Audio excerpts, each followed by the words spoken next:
ከሬሳ ጋር ነበር። ማሞት አይችልም። አብሮት ነበር። አዎ እኮ ከሬሳው ጋር ተዋህዶ ነበር። ተዋህዶ ነበር። አዎ ከስጋው ጋር ነበር። ከሬሳው ጋር አዎ ነበረ። ምንድን ነው የምትሰማው? ቆይ እንዴት ብዬ ልንገርህ? አምላክ ከሬሳ ጋር ተዋህዷል ብለህ ነው የምታምነው? ያ መለኮት እኮ ነው ስጋውን እንዲነሳ ያደረገው። ገብቷል? ገባኝ። አምላክ ከሬሳ ጋር ተዋህዷል ነው የምትለው? መጀመሪያ ከተዋህዶ ስጋ ጋር ነው የተዋህደው። እንዴ ምንድን ነው? ምን ማለት ነው? ሞቶ ነበር። ኢየሱስ ክርስቶስ ያው በነበረበት ሰዓት በመለኮት ጋር አብሮ ስለነበረ አይሁዶች ሰቅለውት ይሞት ዘንድ በራሱ ፍቃድ እንዲሞት ስለተደረገ በራሱ ፍቃድ እንዲሞት ስለፈለገ ኢየሱስ ክርስቶስ መለኮቱም ከሱ ሳይለይ አብሮት ነበረ እኮ ከሬሳ ጋር ለሶስት ቀን። አዎ እሺ ሰምታችኋል። ከታች ያላችሁ አምላክ ከዛ ተዋህዷል እያለ ያ መለኮት ምንም ነገር ሳይቆጣጠረው ምንም ነገር ሳይነካው እንደገና በስጋው ይዞ በሶስተኛው ቀን ይዞ ተነሳ። እኔ በሶስተኛው ቀን እነሳለሁ ብሎ ቃል ስለተናገረ ይዞ ተነሳ በሶስተኛው ቀን። ምንም የሚገርም ነገር የለውም። ይሄ ሕያው የሆነ አምላክ ሞቶ የማይቀር አምላክ። ገብቷል? አንደኛ ጢሞቴዎስ ላይ እንዲህ ይላል። ይሰማሃል? አዎ ይሰማኛል። አንደኛ ጢሞቴዎስ ምዕራፍ 1 ቁጥር 17 ላይ እንዲህ ይላል። መጽሐፍ ይዘሃል? እስኪ ካለ እስኪ ካፍቴ ብታይ። አልያዝኩም። እዛው ከፈተው ችግር የለም ተናገር። ብቻውን አምላክ ለሚሆን ለማይጠፋው ለማይታየውም ለዘመናት ንጉሥ ምስጋናና ክብር እስከ ዘላለም ድረስ ይሁን አሜን ይላል። ይሄ ብቻውን አምላክ የሚሆነው ማን ነው? ብቻውን አምላክ የሚሆነው እግዚአብሔር ነው። የትኛው እግዚአብሔር?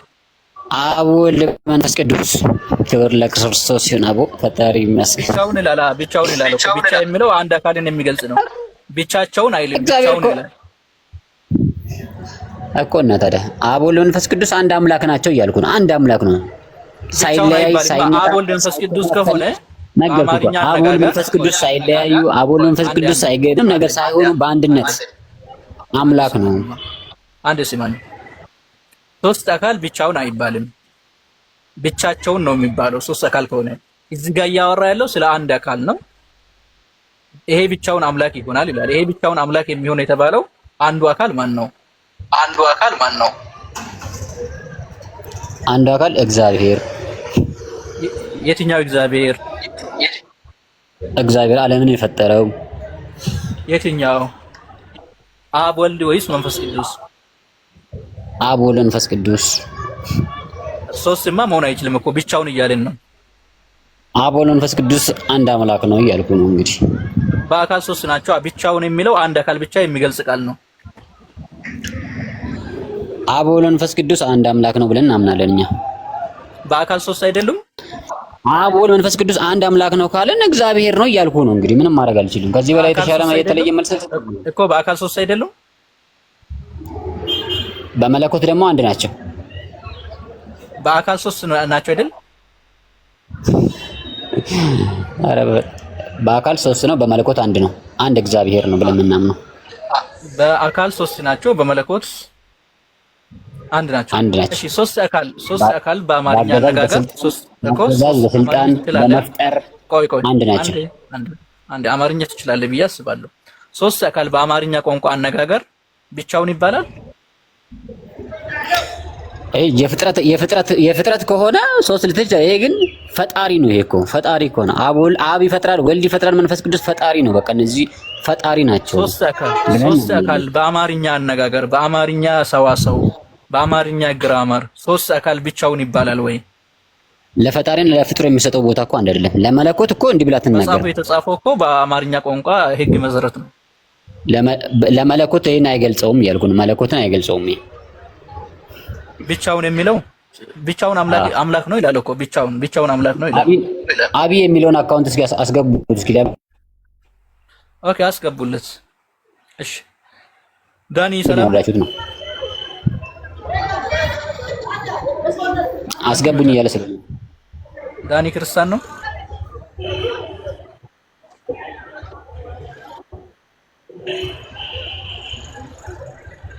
አቢ መታል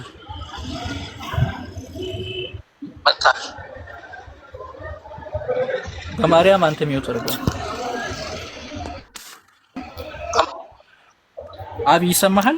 ያመሰግናችሁኝ። መልስም ጥያቄ መልስም ያው ጥያቄ ሙሉ ሙሉ መመለስልኝ። በቃ ቴንኪው አመሰግናለሁ ለነበረው። መልካም ጊዜ። አመሰግናለሁ። እሺ አቢ ሰላም ነህ? ኦኬ እንደ ኢ ሰላም ነሽ? ከላይ ያለሽው ጠይቅነሽ ማሻአላህ ጥሩ ስነ ምግባር ያላት ሰው ነች። ወአለይኩም ሰላም። ሰላም ነው። እንዴት ነው? ጠፍተሃል። ብዙ እያየን አይደለም በቲክቶክ። ተጠፋፋን። ሰላም ነው? እንዴት ነው? አልሐምዱሊላህ በኸይር ሰላም ነው። እሺ ቀጥል ኢንሻአላህ። ሰላም አለይኩም።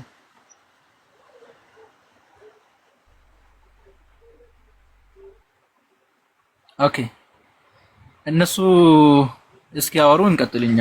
ዳኒ አለ? ሌላ ክርስቲያን ካለ የገባችሁ እያወራችሁ አይደለም። አቢም ዝም አለ። ኦኬ እስካሁን ያነሳነውን ነገር አጠር አድርገን እንትን እንበለውና ከዛ ወደ ሌላ ነጥብ እንለፈው። በመጽሐፍ ቅዱስ ላይ ስላሴ የሚባል ነገር የለም። ያለው ምንድነው? አንድ አምላክ ነው ያለው። ያ አንዱ አምላክ ደግሞ ብቸኛ ነው፣ ብቻውን ነው። ቅድም ለምሳሌ ኦሪት ዘዳግም ምዕራፍ 32 ቁጥር 39 ላይ አንስቼ ነበር። ምን ይላል እዛ ላይ? አሁንም እኔ ብቻዬን እኔ እንደሆንሁ ይላል። ከእኔም በቀር አንዴ ሐሳቤን ልጨርስ አቢ።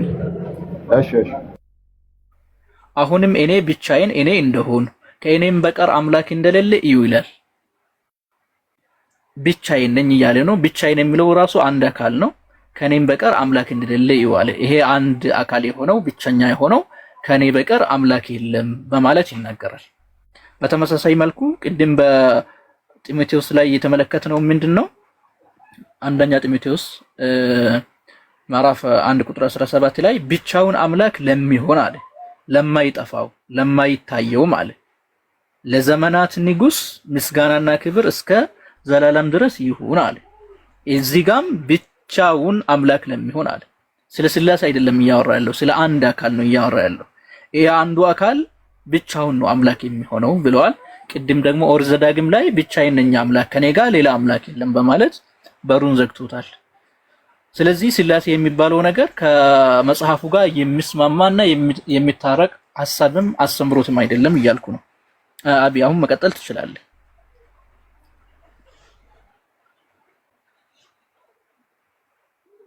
አለ አቢ አለው ጥያቄ ልጠይቅህ? ኦኬ ጠይቀኝ፣ ችግር የለው። ብቻዬን ነኝ ብሎ እያወራ ያለው አምላክ የትኛው አካል ነው? ኦኬ አሁን ይሄንን ጥያቄ አሁን አጠይቀኝ። ይሄ አብ እግዚአብሔር ኢየሱስ ክርስቶስ አምላክ ነው፣ መንፈስ ቅዱስ አምላክ ነው፣ አብ አምላክ ነው የሚለውን ጥያቄ አጠይቀኝ። እሱን መጀመሪያ ያወራነውን ጥያቄ እንጨርስና እኔ ጠየቅኩ።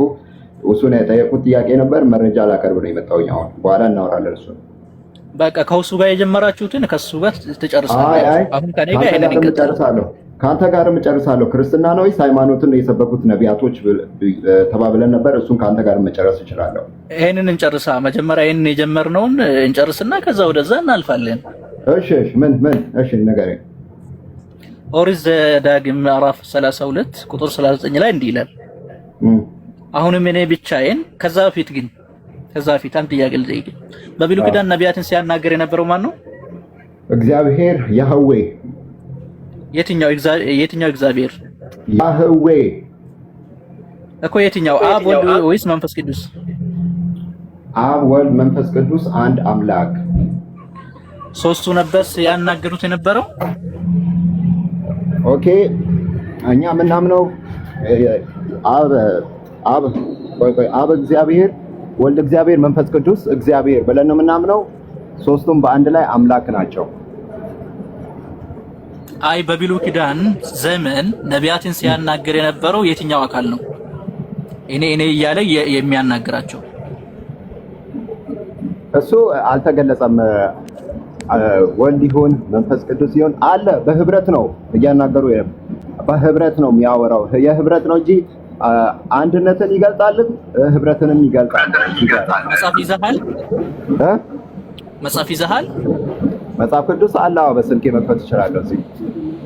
እስኪ ዕብራውያንን ክፈት እስኪ። ዕብራውያን ምዕራፍ ስንት? 1 ቁጥር 1 ላይ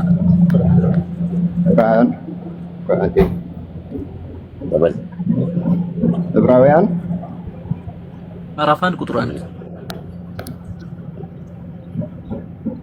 እሺ በአንዴ ዕብራውያን ምዕራፍ 1 ኦኬ ምዕራፍ 1 ቁጥር 1 እና 2ን አንብበው። ኦኬ እግዚአብሔር በቀድሞ ዘመናት በተለያዩ መንገዶች በነቢያት አማካኝነት ለአባቶቻችን ብዙ ጊዜ ተናግሮ ነበር። ሁለትንም ቀጥል። ኦኬ አሁን ግን በእነዚህ በኋለኛው ዘመናት ሁሉን ነገር ወራሽ ባደረገው በልጁ አማካኝነት ለእኛ ተናገረን። ዓለምንም ሁሉ የፈጠረው በእርሱ ነው። ጨርሰሃል? አዎ ሁለትን ጨርሻለሁ። እሺ ሶስትን ልቀጥል? አይ ይበቃል። አሁን እዚህ ላይ እናውራ።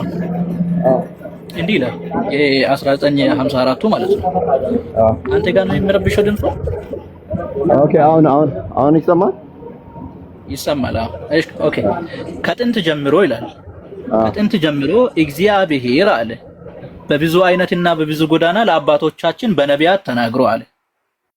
ይሄ እግዚአብሔር ማን ነው ሲል ቁጥር 2 ላይ መጥቶ ይነግረናል። በነቢያት በኩል ሲናገር የነበረው ማለት ነው። ሁሉን ወራሽ ባደረገው ደግሞ ዓለማትን በፈጠረበት በልጁ በዚህ ዘመን መጨረሻ ለኛ ተናገረን። ልጅ ያለው እግዚአብሔር ማን ነው?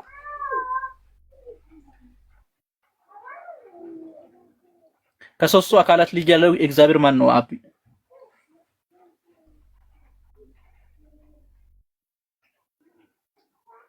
አብ ያለ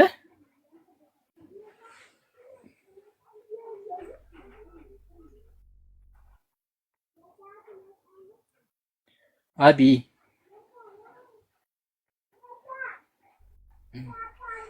እያወራካው ነው። የሚዩት ነው አይሰማም። ሰላም አለይኩም። እሺ አይሰማም። ወሰላም ወራህመቱላሂ ወበረካቱ። ኡስታዝ እንዴት ነው? ዳና አልሐምዱሊላህ። ስላየሁት ደስ ብሎኛል። ቀጥሉ። እሺ ተመልሰሃል መሰለኝ አቢ። ተመልሻለሁ። ሚውት ሆኖ ነው ያወራው። ኦኬ ልጅ ያለው እግዚአብሔር የትኛው ነው?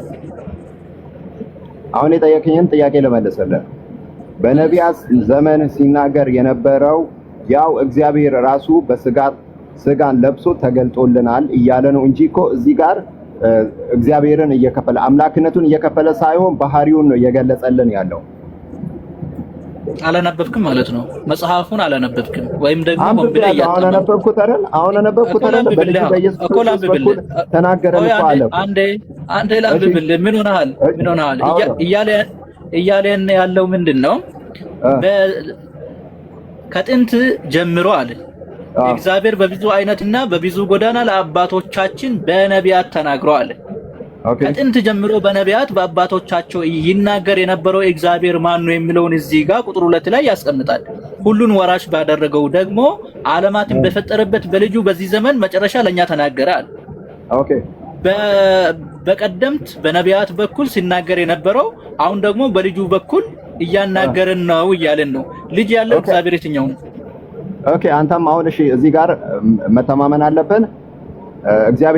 የእግዚአብሔር ልጅ ኢየሱስ ክርስቶስ የእግዚአብሔር ልጅ መሆኑን አምነህ ከተቀበልክ አዎ የእግዚአብሔር ልጅ ኢየሱስ ክርስቶስ ለኛም ተገልጦ ተናግሯል። ይሄንን ማመን አለብህ። አታምንም እኮ ይሄን አታምንም እኮ ለምን ይጠይቀኛል? ነጥቡን አትቀይር። ኧረ ነጥቡን አትቀይር። ኦኬ አውራ። ነጥባችን እሱ አይደለም። ነጥባችን እሱ ሳይሆን በዕብራውያን ጸሐፊ መሰረት በነቢያት በኩል ነቢያትን ሲያናግር የነበረ ልጅ ያለው እግዚአብሔር ነው። ልጅ ያለው እግዚአብሔር ደግሞ በእናንተ አስተምሮ አብ ነው አይደል?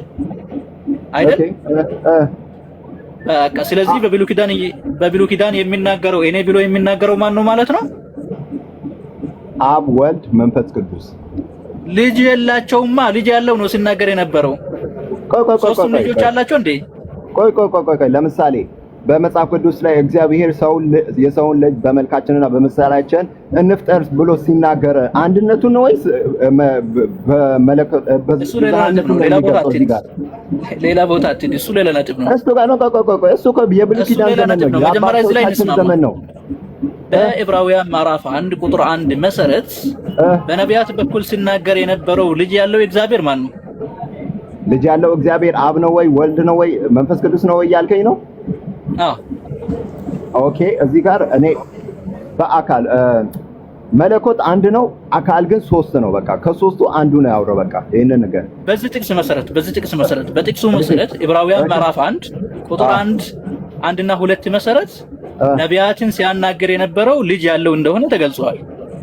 ልጅ ያለው እግዚአብሔር ማን ነው ጥያቄው። ኦኬ። ሶስቱም አካል ሰማይ ስለነበረ ከሶስቱ አንዱ ነው። በቃ ይሄንን ነው። ግን መለኮት አንድ ነው። ከሶስቱ አካላት ልጅ ያለውን አታውቀውም? ማን ነው ልጅ ያለው የምትለኝ? ልጅ ያለውን አታውቀውም ወይ? ቆይ እግዚአብሔርም አባት መሆኑን አታውቅም? ይሄንን ቆይ እግዚአብሔርም አባት መሆኑን አታውቅም? እግዚአብሔር ራሱ መንፈስ ቅዱስ መሆኑን አታውቅም? እግዚአብሔር ራሱ ልጅ መሆኑን አታውቅም? ከሶስቱ አካላት መካከል ልጅ ያለው እግዚአብሔር አለ አይደል? እግዚአብሔር ራሱ አባት ነው። እግዚአብሔር ራሱ ልጅ ነው። እግዚአብሔር ራሱ መንፈስ ቅዱስ ነው። ይሄንን ተረዳ አባት። ይሄንን ተረድተህ ጠይቀኝ አንተም መጀመሪያ። ሶስት አካል አለ አይደል? አቢ ሶስት አካል አለ አይደል? አዎ፣ አንድ መለኮት ሶስት አካል። አዎ ተስማማን። ከሶስቱ አካላት መካከል ልጅ ያለው ሶስቱም አካል ነው ወይስ ከሶስቱ አንዱ ነው? እሱ አልገለጸልንም መጽሐፍ ቅዱስ። ያህዌ ራሱ ያህዌ እንደሚያወራ ነው። እኔ ብዙም አላነበብኩትም። ያህዌ እንደሚናገር ነው በቃ እዚህ ጋር የሚገልጸው። መለኮት ጋር ተፋብሎ አላወራንም። ኢየሱስ ልጅ ነው ወይስ አባት ነው? ልጅ ነው። የማን ልጅ ነው? የእግዚአብሔር ልጅ። በቃ ተስማማን። ስለዚህ ያ ኢየሱስ ልጅ የሆነለት አካል ነው በብሉይ ኪዳን ሲናገር የነበረው። ተስማማን። እግዚአብሔር ልጅ የሆነለት አካል ነው ሲያወራ የነበረው ያህዌ። ያህዌ። እሺ ተስማማን። ይሄ ያህዌ በነጠላ ተውላጠ ስም ነው የሚናገረው በብሉይ ኪዳን ላይ እኔ ብሎ ይናገራል። እኔ ማለት ደግሞ ሶስት አካልን አይወክልም። እኔ የሚለው በስነ ቋንቋ ሕግ ወይም ደግሞ በሰዋሰው ማለት ነው ነጠላ ተውላጠ ስም ነው። የመጀመሪያ መደብ የሚባለው ነጠላ ተውላጠ ስም ነው። ለምሳሌ እኔ ብዬ እኔ ስናገር አንድ አካል መሆኔን ነው የምትረዳው። ይሄ አንዱ አካል ምን ብሎ ነው የሚናገረው? ቅድም የጠቀስኩልህ ኦሪት ዘዳግም ምዕራፍ 32 ላይ ቁጥር 39 ላይ እንዲህ ይላል። አሁንም አለ እኔ አለ ተናጋሪ ማን ነው? አብ ነው። ምክንያቱም የዕብራውያን ጻፊ ስለነገረን አሁንም እኔ ብቻዬን